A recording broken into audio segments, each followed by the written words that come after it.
Well, hello, and welcome to the Matt Powers Show podcast. I am your host, Matt Powers, the titular character of this podcast. I am a elder millennial cartoon character, former superhero, now podcaster. Because, what are elder millennials doing these days? Well, we're all podcasting. That's our job. Nobody actually works anymore, and all of us just sit at home and comment on things on the internet. Thanks for joining us today. I wanted to address something. Somebody said to me the other day, "What do you call the Matt Powers Show podcast and not the Matt Powers podcast?" And I said, because alliteration works for Stan Lee, it does not work for me. I'm not a fan of the MPPP. That just sounds weird. But the MPSP, I don't know, sounds better. So we're the Matt Powers Show podcast, and I'll tell you what, if you don't like that, if you'd rather the Matt Powers podcast, you think that might be a better name, leave a comment below. Say, hey, you should do the Matt Powers podcast instead of the Matt Powers Show podcast. We'll take a tally. We'll see what people think. Welcome, guys. Today we're going to talk about something that happened a couple weeks ago, and I really want to talk about it. It's very important to me. You should understand a couple things about me. So if you don't know me, a couple things about me that you should know. First off, I am a massive, massive fan of Doctor Who. I always have been. It started when I was probably 9 or 10 years old. My dad, one of the ways that he and I used to bond, he would show me things that he liked from his childhood, right? And that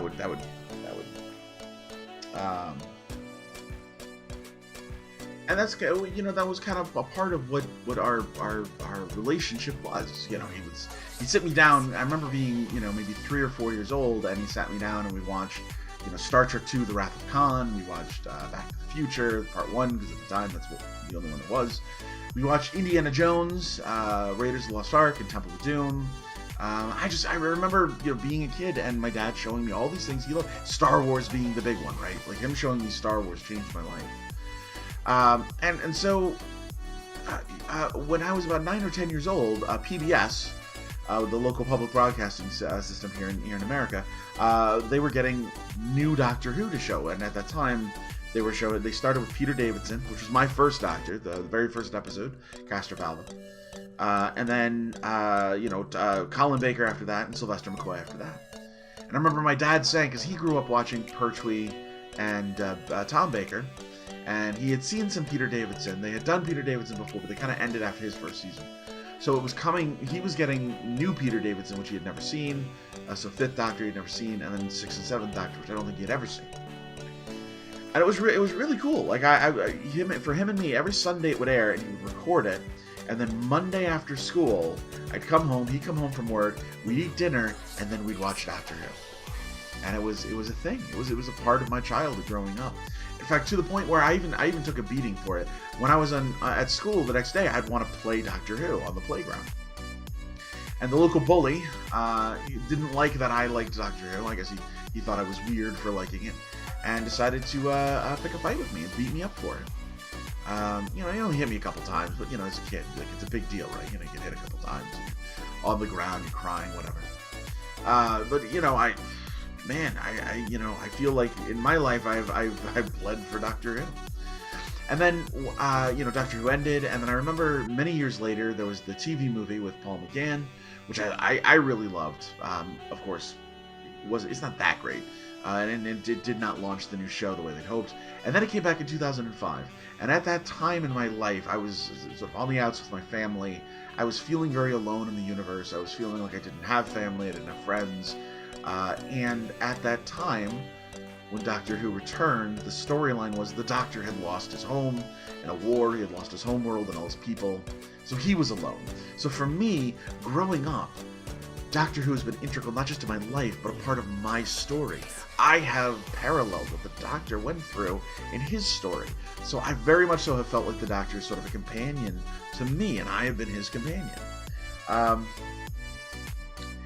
So I love Doctor Who, and for many years, me and a friend of mine, Taylor, made a radio play podcast, called Voices from the Vortex. It's on YouTube, you can find it, where it's a Doctor Who radio play, a fan fiction Doctor Who radio play podcast. where we play the Bachelor and the Associate, two other Time Lords who are just traveling through time and space having shenanigans. And it's by the way, it's very fun. It was fun to make. It's very funny. It's very exciting. If you like Doctor Who, you should go listen to it for sure. Anyway, so I love Doctor Who. Unfortunately, because Doctor Who is about change, because the show's about change, they change main characters, they change showrunners. The recent showrunner of Doctor Who is not my favorite. Now, I'm going to very briefly touch on some criticisms here, but I want to make this clear, okay? Chris Chibnall is a fantastic writer. One of the great dramatists of the BBC. Do not get me wrong. Broadchurch, in my opinion, as a mystery, is so incredible. I hold it up there alongside great British mysteries. I consider Broadchurch as good as any Poirot mystery, any Agatha Christie, any Sherlock Holmes. Broadchurch is fan-freaking-tastic. If you've not seen it, go watch it right now. Don't listen to the rest of this podcast because I don't want you to think that Chris Chibnall isn't good at what he does. Chibnall even did Torchwood, which was a spin-off show of Doctor Who, so clearly he understands the material. He's a fan as well, just like I was. He grew up with it. The problem is that he had a very specific vision for the show, which he forgot the first rule of Doctor Who. It's always been and always should be campy, schmaltzy, over the top, melodrama. It's not meant to be taken too seriously. When you take it seriously, it's devoid of charm, it's devoid of love, it's devoid of joy. The person playing the Doctor right now is Jody Whitaker, and let's get this out of the way. Jody Whitaker is an absolutely fantastic actress. She's a fantastic Doctor Who. I love her to death. I wish she could have been given better material. I wish what had been written for her was better. I would love to see her under one of the other great showrunners, like Russel T Davies or Stephen Moffat. Because honestly, if someone better was writing for her, it would have been probably the best Doctor Who you'd ever seen. But Chris Chibnall came to Doctor Who with this vision of a very muted experience, a very subtle drama for Doctor Who. And it doesn't work. I'm sorry, it just doesn't. It is boring. The episodes are boring. He misuses the companions. He's got 3 companions with the Doctor, and he never writes anything for them. In any given episode, one of them gets the spotlight, the other 2 are relegated to just kind of walking around. And there's even some episodes in the second season he did where he wrote the companions out entirely. He gave the Doctor other companions in the episode, special guest stars, and just wrote the companions out. The companions even mention it at the end of the episode. They're like, "Have you replaced us?" And the Doctor's like, Nah, you're still my fam." I'm like, no, you wrote them out. Like a whole episode without them in it. What are you doing? It's a mess. It's an absolute mess. Doctor Who is meant to be campy and over the top, and he took all that out. It's joyless. It has lost one of the 2 hearts of Doctor Who. So, that being said, Chris Chibnall, fantastic dramatist, amazing writer. Broadchurch is one of the greatest shows, one of the greatest dramas that the BBC has ever produced. Chris Chibnall should go down as one of the great showrunners of our time. He is not meant to do Doctor Who with the particular vision that he has had for Doctor Who. So I just want to make it clear. I'm not trying to denigrate the man. I'm not trying to say that he's good. I just don't think his vision for Doctor Who was right. Okay, and because of that, the last couple of seasons, the last couple of years of Doctor Who have been very disappointing. I've been very let down. And then, just recently, now also I should also mention the ratings sort of agree with me. Okay. Less and less people have been watching Doctor Who, to the point where the ratings currently on Doctor Who are the lowest they've been since they've come back. They're almost down to where they were when it was canceled back in the 80s. It's bad, guys. The BBC has to make moves. They got to change that. So they have. They've announced that, first off, Chibnall has one more season and then he's walking away. He's leaving. And Jodie's leaving with him, which is sad, unfortunate, but okay, I get it. But coming in to replace him is the original showrunner from when it came back in 2005. It's Russel T Davies, the man who made Doctor Who big. The man who didn't just bring it back, but completely redesigned it to make it a modern-day show that everybody loves and enjoys. In fact, the most popular of Doctors, David Tennant, was the Doctor during his run. Like, that was him. That was Davies made it happen. So first off, I'm very excited. I'm very excited that Russel T Davies is coming back. You'd have to be, because his work is so good, and hopefully he remembers what he did well, and he keeps doing that. He doesn't try to continue on what Chibnall has done. But he also, he recently kind of talked about returning to Doctor Who, kind of his idea, and saying that, you know, the BBC really wants to create what Disney is doing with Disney Plus. They want spin-off shows. They want a shared universe. That's going to happen. With Davies under the helm, that will happen. He created the Sarah Jane Adventures and Torchwood as spin-offs of Doctor Who. It was just a little too early for people to accept. Now, I think everybody wants that kind of connected universe. It's going to happen. And I cannot be more excited for that. Doctor Who is due for a revitalization. A regeneration, if you will. But it's time for Doctor Who to become something new again, and something big. And this is the guy to do it. Very excited about this.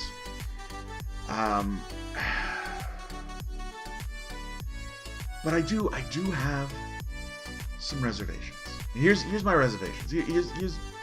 Here are the few things that I think I can't help thinking. Okay. First off, when a creator does something really well and then walks away from it, it's very rare for them to come back to that thing and do it equally as well again, especially after 10 years or however many years have passed. Not to say Russel T Davies doesn't have it in him, of course, I think he does. But we've all seen what happens when a creator walks away and comes back to his project. It's not the same. George Lucas does the Star Wars trilogy and then kind of leaves it up to a bunch of other companies and writers to sort of fill in story. And then he comes back to it for the prequels. And the prequels are decidedly not the same as the classic trilogy. That's a whole other episode I'm sure we'll talk about. But not bad, not worse, not good, not better, not anything. Just saying they're different. And you can clearly see where time has changed George Lucas. That the prequels are born from at that time a modern day George Lucas, and not the Lucas who made Star Wars in the 70s and 80s. Creators who come back to the thing they love very rarely do it the same way. Sometimes it's better, sometimes it's great, sometimes it's worse. And I just worry that if Davies is coming back to it, that there might be pressure on him to do it a certain way that he's not used to, or maybe he's sort of changed as a writer. I need to see that old Davies. I need to see that in his work. And I believe in him. I really do. I have faith in him. I believe in Davies to be able to do this. I'm just nervous. That's all, right? I'm just nervous that once again we're going to have Doctor Who that just doesn't make sense for the day and age we're in. The other thing I'm worried about is, I like television now that it's serialized. I think all television should be serialized. I think you should have, if you're going to have 26 episodes in a season, I think it should be a 26 episode storyline. Alright? And that means that each episode, you have to watch them all in order, and all of them, in order to get the story. I don't want episodic content anymore. Davies, like Joss Whedon did for Buffy, Davies reinvented Doctor Who, that each episode was sort of a standalone episode, but they were building on each other. There was a through line, and the finale, they revealed how everything kind of connected. But then Davies, the last thing he did for Doctor Who was the last season of Torchwood, which was all serialized, and it didn't, I don't think it worked very well for Torchwood.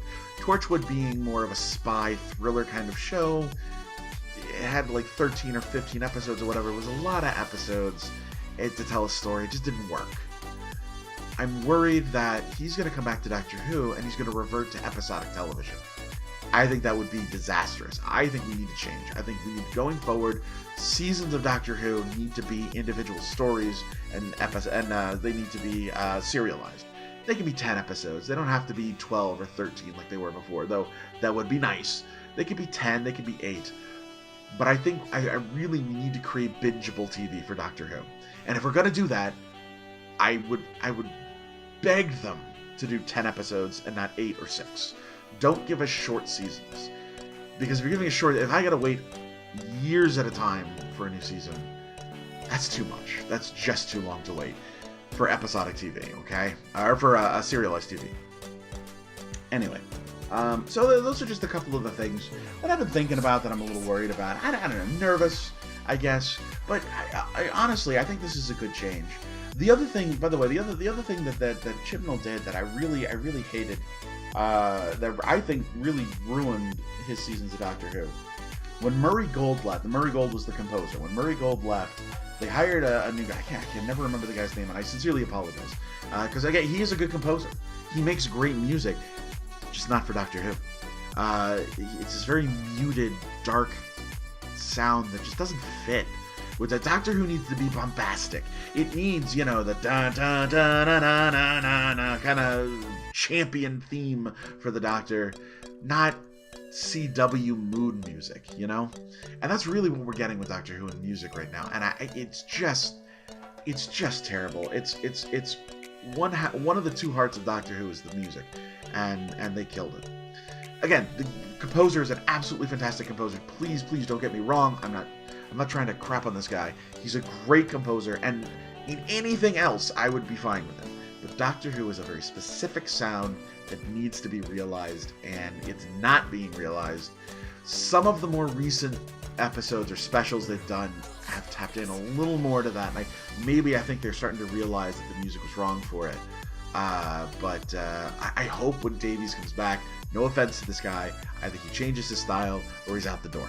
Bring in someone who can replicate that Murray Gold sound, because, dear Lord, it's so good. It's iconic. It's memorable. And it pontificates every scene it's in. So, anyway, Davies is returning to Doctor Who. I'm really excited. I can't wait to watch it. I am Taylor and I, though we're not going to do more Voices of the Vortex necessarily, we are 100% going to be reviewing episodes. We won't even do reaction to episodes, I'll be honest. We're going to be reviewing episodes. So I will make sure when that comes out, we start linking that stuff below. We're probably going to have a brand new YouTube page for it. We're thinking of calling ourselves the Two Dudes from Gallifrey. And guys, how are you feeling about this? Are you excited for Davies to come back? How do you feel about Chibnall? Have you enjoyed the last couple seasons? Have you not enjoyed them? What do you want to see different? What do you want to see the same? How do you feel about serialized Doctor Who? God, there's so many questions to ask.